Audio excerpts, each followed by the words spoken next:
Menteri Luar Negeri Rusia, Sergei Lavrov menyebut bahwa Eropa sebenarnya tidak menginginkan perdamaian di Ukraina. Padahal sebenarnya, Presiden Amerika Serikat Donald Trump dan Presiden Rusia Vladimir Putin menginginkan perdamaian. Tudingan ini disampaikan dalam wawancara eksklusif dengan NBC News.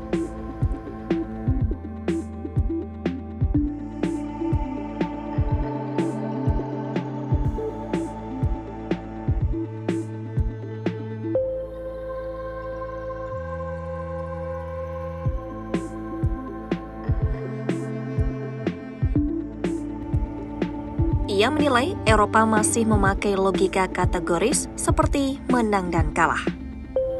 Bagi Lavrov, pandangan seperti ini menutup peluang untuk mencapai kesepakatan damai yang nyata. Politisi Eropa dianggap hanya fokus pada narasi Ukraina yang tidak boleh kalah dan Rusia tidak boleh menang. Pada kesempatan yang sama, Lavrov juga membantah tuduhan sejumlah anggota parlemen Amerika yang menilai Rusia pernah menipu Presiden Trump. Ia menilai Trump membela kepentingan Amerika dan Presiden Putin membela kepentingan Rusia. Dalam wawancara yang sama, Lavrov juga menyinggung upaya damai yang menurutnya pernah hampir tercapai. Ia menyebut perjanjian damai pada April 2022 di Istanbul, Turki hampir rampung. Namun, dibatalkan oleh campur tangan pihak barat termasuk mantan Perdana Menteri Inggris Boris Johnson serta pejabat Amerika, Prancis, dan Jerman. Lavrov mengungkapkan setelah KTT Alaska, Presiden Putin menerima telepon dari Presiden Trump. Dalam panggilan itu, Putin menyampaikan secara langsung kesiapannya untuk melanjutkan perundingan dengan Ukraina. Lavrov menyebut Rusia siap kembali ke meja perundingan di Istanbul dengan format yang lebih terstruktur dan terbuka. Rusia mengusulkan untuk membentuk 3 kelompok kerja yang masing-masing membahas isu spesifik seperti keamanan, status wilayah, dan jaminan internasional. Namun hingga kini, Moskwa mengaku belum menerima jawaban dari Kiev. Selain menyoroti politisi Eropa, Lavrov menekankan baik Putin maupun Trump mempunyai kepentingan untuk menciptakan perdamaian.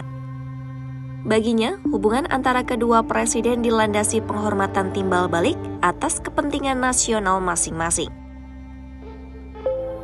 Di sisi lain, Lavrov menilai politisi Eropa cenderung mempolitisasi konflik Ukraina.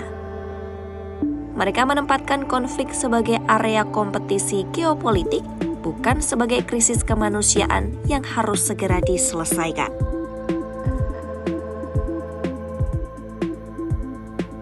Moskwa menegaskan kesiapan untuk melanjutkan diplomasi masih terbuka.